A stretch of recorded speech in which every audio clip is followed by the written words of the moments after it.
It's that time of the week where we go through all of the latest content for World of Tanks console, including new vehicles, we've got a new contract, we've got buffs to various different tanks, and we're going to cover everything that you need to know for this week within World of Tanks. So first things first, let's have a look at what we have left for the season. And of course, it is the final week for the Red Tiger season, which effectively means that you won't be able to take advantage of all of the boosts that we've got currently if you've managed to complete the season. And of course, if you haven't completed the season already, you have the final week of challenges to be able to complete them and boost yourself up into the top tier ranks of rank 100, etc., to get those premium tanks that are available and that you will be able to earn if you haven't already. Of course, when this season ends, there's usually like a little bit of an interlude between the seasons where we have essentially 1 week, usually, roughly, which we'll be able to kind of use to, I guess, figure out what you want to do next, whether you want to grind really hard when the next season comes out to unlock that. There will be a whole new thing that we can kind of cover within the next season's or next week's update news, where we find out a little bit more. And Wargaming have said on the April 19th there will be release of new information regarding the latest content coming to World of Tanks console. Now, of course, there's plenty of other information other than the fact that we have the season ending soon, and that is involving the new premium tank. So we have the T95E2, which is a tank that kind of is an interesting one. It's basically a tank that has the hydro pneumatic suspension, so it's the first Cold War tank to have that. So if you've ever played anything like the Stritzvarm or any of those tanks where you can basically raise and change the gun depression dependent on like the position of your tracks, where effectively like the back of your tank comes up, or like alternatively the front of your tank goes up, which means that you can get better gun depression than the flat values that moving your turret might do. So this is something that is really, really interesting. I will definitely cover it as part of a review to get you guys the latest kind of news on the tank itself and to showcase whether or not you should actually purchase this within the game. And that will be coming this week, so stay tuned for that. I want to also mention that we also have a new contract, and now the new contract is something that is really quite interesting because it gives you the ability to get one of the best tier 7 heavies that you can actually pick up for free as well. So this is an event that is much like the Machine or the Tusk or any of the contracts that are currently in the game, the Chisel, etc. This is a tier 7 mercenary contract that you will be able to do. Now, the mercenary contract itself, basically, let's give a rundown of the tank. Now, the Slapjack, if we open a link onto it, has essentially the Tiger gun. It's also got a T29 turret, and it's also got an IS hull. So it's kind of a mismatch of all of the interesting tanks at tier 7. Well, some of the most overpowered tanks at tier 7 wouldn't be like Wargaming to take the best parts of each. Now, we have 220 alpha damage, which is fairly low for a heavy tank, but not the worst. And that's kind of not so bad because you've got a decent rate of fire, 9.84 rounds a minute, roughly 6.1 seconds reload to kind of fully reload. And then obviously that can go down. There we go, 6.1 seconds. So that will obviously reduce even further with the buffs that you can put on, you know, with your rapid loading skill. And obviously if you have a gun rammer, you can probably get this down to like 4.8 seconds, which is really, really nice. And so that will be something you will probably be looking to do if you do manage to complete this tank. But what is kind of the key aspect of the tank? Well, essentially, it's a very nice tank to kind of go hold down, and albeit the tank can get penned fairly reliably if people manage to get your IS hull, but it's fairly okay. It's definitely a more competitive heavy tank than some of the tanks that you can purchase. It's not going to be blatantly overpowered or anything like that, since there's been a lot of moved on since the Slapjack first came out, when it was very, very strong within the game. But regardless of that, well, let's actually take a look at how you can get the tank rather than just look through the statistics of the vehicle. So first things first, how do you actually get it? Well, you have to complete 8 stages, I believe, to be able to unlock this. And effectively, you're going to need as a grand total of XP, you will need approximately 510 to 520,000 XP to be able to unlock this tank from zero, starting from scratch. And of course, you have to complete all of the specific requirements to be able to unlock it as well. So not only do you have to get the set amount of XP, but for example, stage 2 here, win 2 battles in a row and place in the top 5 XP earners on your team in a battle. Obviously, as you go further down, they become more and more niche, and you might have more interesting kind of challenges that you have to complete. For example, receive potential damage equal to or greater than 1 times your maximum health in 2 battles. So, they're not particularly too difficult challenges, but certainly as you go on, it becomes a little bit more interesting to actually play the tank and try and earn these rewards. As such, you do get rewarded for actually completing the various different stages, which is really good. So you're getting medkit, repair kits, fire suppressors, all of this sort of interesting stuff that will save you a lot of silver, to be honest with you, for the most part.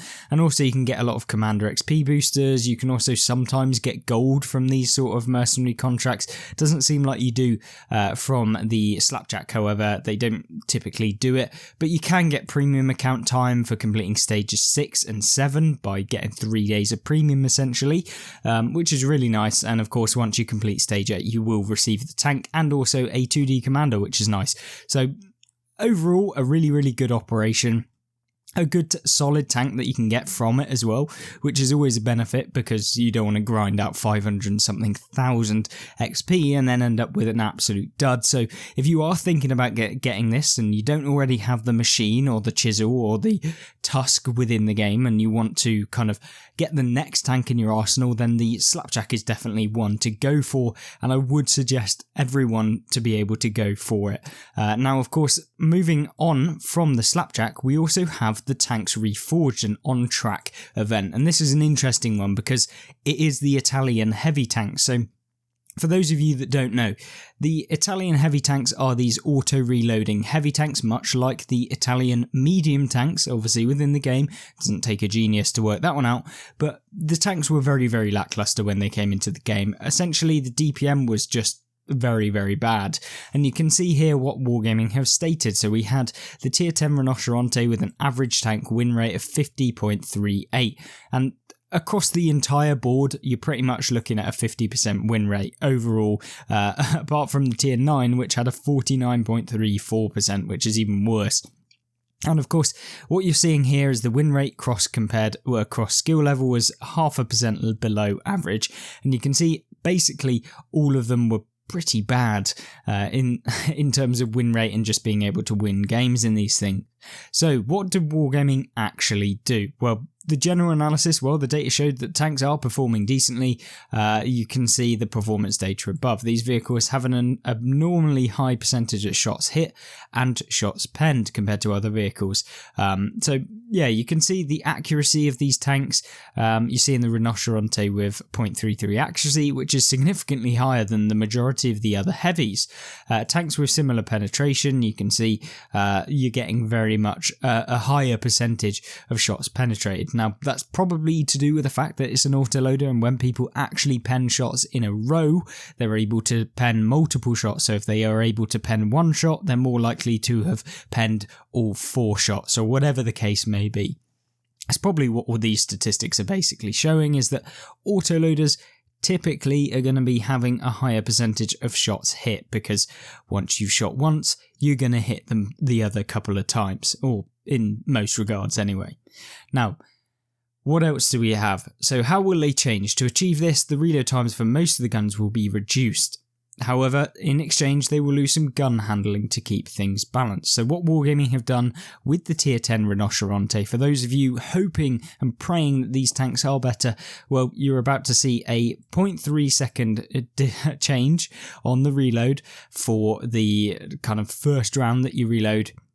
You're seeing a 3.1 second increase in reload speed for the second round, and then you're seeing a 6 second increase on the final round, which means the DPM of this thing is going to get significantly increased. You'll actually note that overall we've got roughly a 9.6 difference, well, 9.4 second difference between the reload before and after, which means that overall you're seeing about a fifth of the, 20% increase in the damage per minute that these tanks can do. Wargaming obviously thinking, oh god, this could be broken if we just release these into the game. And they've reduced the accuracy, which means that you're more likely to kind of miss. I mean, I kind of get it, but at the same time, like, the tanks aren't going to be blatantly overpowered. Take a look at the T-57 Heavy. It reloads in 25 seconds total, does 4 shots of damage, and literally has got pretty decent accuracy as well. So the fact that they've nerfed the accuracy, in my opinion, it just really isn't that necessary. I've also buffed the reverse speed, so you'll move a little bit faster backwards because you're probably going to be reversing all the time in these things. Aim time decreased from 2 second to 2.5 second, which is terrible. Like, I feel like they've kind of gone in the other direction. Yes, you've increased the DPM, which will be nice, but you've sacrificed a lot of the accuracy. Like, I just hope that they haven't gone too far with the accuracy nerfs on these tanks. And of course, we don't want to be seeing super overpowered tanks within the game, but also you don't want to be seeing terrible ones. You can see the changes have also been applied to all of the tanks, basically. Like, the TN9 is also going to get a very, very similar sort of kind of changes where you're seeing increases to accuracy and aim time, but also reductions in the increases in the DPM of the tanks to make them a little bit more competitive. You're seeing, however, that the reload for the first shell has actually gone up, but the second shell and third shell have gone significantly down. So yeah, I'm not sure why Wargaming did that. I guess that it's just to make you more incentive to actually save up your shots, so that you are firing, like, whilst you have all of them in the clip, so you're kind of saving up those couple. You're also seeing penetration decreases, which it's like, Wargaming, these tanks aren't good, and now you're reducing the accuracy and the penetration, which is not necessary. Just literally don't buff the reload as much, and you'd probably be in a much better place. But there we go, that's Wargaming for you.